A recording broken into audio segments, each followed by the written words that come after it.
Magandang araw sa inyong lahat. Ang paksang ating tatalakayin sa araw na ito ay tungkol sa panahon ng metal, na nagsimula 4000 BCE hanggang sa kasalukuyan. Ang panahon ng metal ay ang panahon makalipas ang panahon ng bagong bato. Sa panahon ng metal, ang mga tao ay natutunan ang paggamit ng metal upang lumikha ng mga kasangkapang magagamit nila sa kanilang hanap buhay tulad ng kutsilyo, sibat, pana, itak at espada. Sa panahon din ng metal, nakilala ang tanso bilang pangunahing sangkap sa paggawa ng patalim. Sa panahong ito ay natuklasan ng mga tao ang kaalaman sa pagmimina at pagtunaw ng bakal. Ito rin ay nakatulong sa pag-unlad ng industriya. Ang panahon ng metal ay nahati sa tatlong panahon.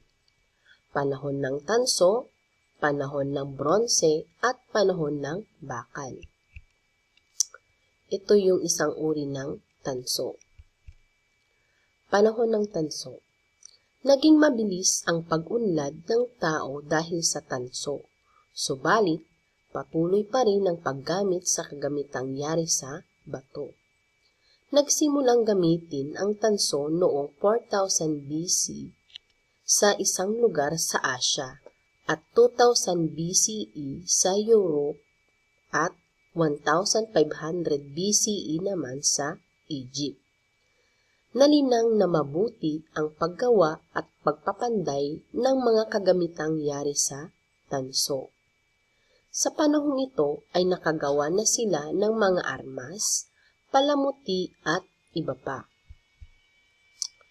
Ito naman yung uri ng bronze o yung mga kagamitang nagagawa na dahil sa bronze or bronze. So, panahon ng bronze.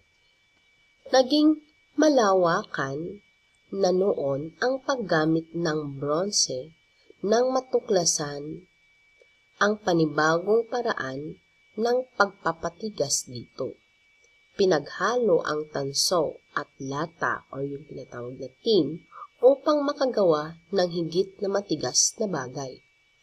Kasi nga yung tanso is malambot siya. Kaya hinaluan nila ito ng lata o yung tin para maging matigas siya. Ito ay mas matibay pa kumpara sa tanso.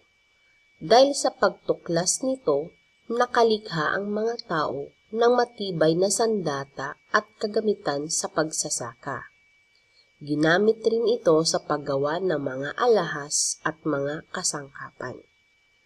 Iba't ibang kagamitan at armas ang nagagawa mula sa tanso tulad ng espada, palakol, kutsilyo, punyal, martilyo, pana, at sibat.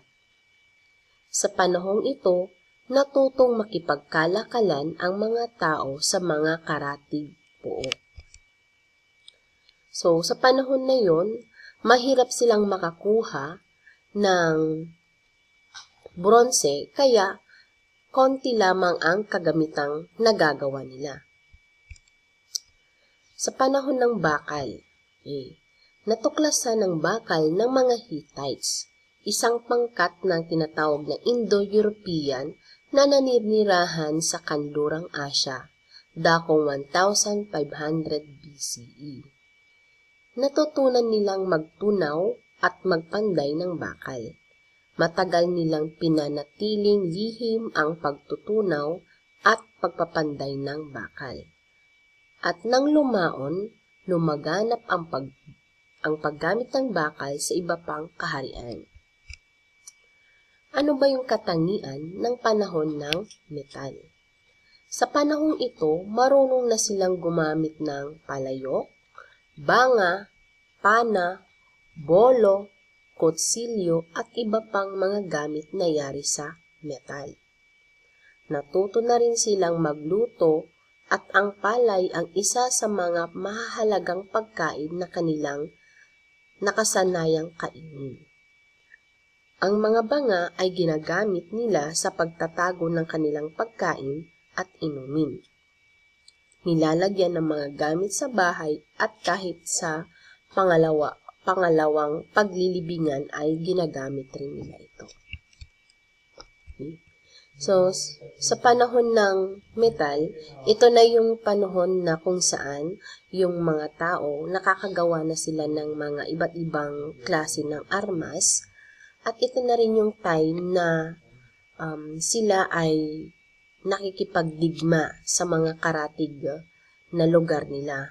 Ito na yung panahon na kung saan nag-i-invade sila ng mga lupain at pinapalawak nila yung kanilang, kumbaga, nasasakupan sa pamamagitan ng pakikipagdigma.